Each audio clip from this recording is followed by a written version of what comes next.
And I want to bring in retired Major General Rayan of the Australian Army, who joins us from Brisbane, Australia. Thanks so much for being here with us again.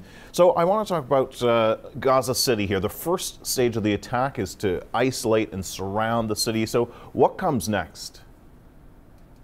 Well, hello, Kim.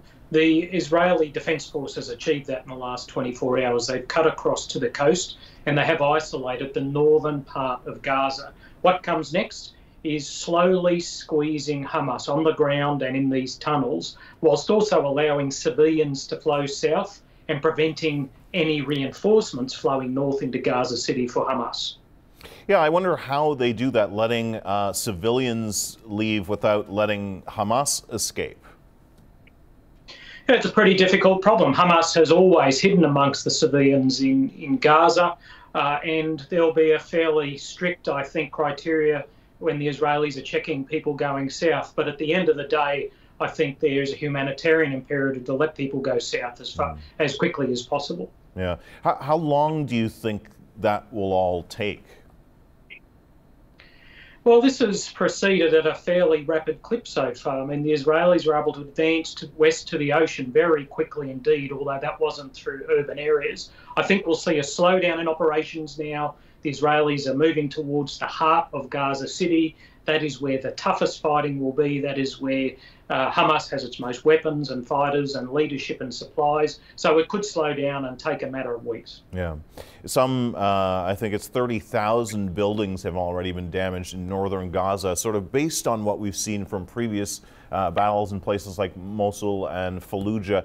Could we see, much or most of the city entirely destroyed? I think we're going to see a large proportion of it destroyed, unfortunately, and destroyed buildings make very effective defensive positions, and Hamas will be using them as well as their tunnel network to move between fighting locations. We're using drones, it'll be using IEDs and everything at its disposal to slow the Israelis down and to hurt them as much as possible.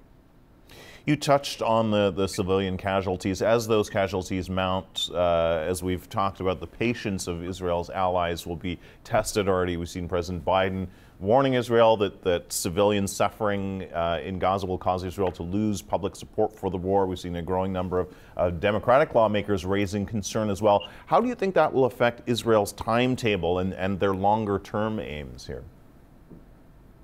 Well, there's no infinite clock here for Israel. So they know that. In 2021, they had 11 days before President Biden told Netanyahu that he'd run out of runway. That they may have more time this time, but at the end of the day, the clock is ticking on this operation. The support for Israel is finite amongst its closest supporters. There's only so many civilian casualties that people can tolerate. In the meantime, we've seen President Biden calling for a pause. What would the military consequences be for that, do you think? Well, it would depend where the pause occurs. It could occur just in the south and fighting continues in the north. If it occurred in the north, that would really take the pressure off Hamas, which is why the IDF and the government of Israel is not keen on a ceasefire at this point in time.